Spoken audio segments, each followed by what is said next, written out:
ngày nhiều gió lệ rơi sẽ về gạt trong tiếng cười.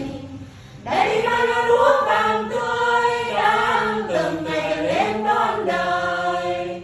Người hãy đem về trong lòng rộn rã niềm vui. Những bước chân tuyệt vời thật đẹp thay, ôi thật đẹp thay, là những bước chân của người đem tin mừng cho mọi nơi.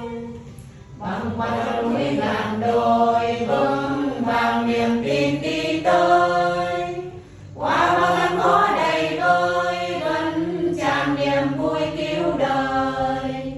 Đi ra đi khắp mọi nơi Chúa trời hằng thương hết muôn người, tình ngài vững muôn đời trông cậy vào Chúa người ơi. Những bước chân tuyệt vời thật đẹp thay, ôi thật đẹp thay.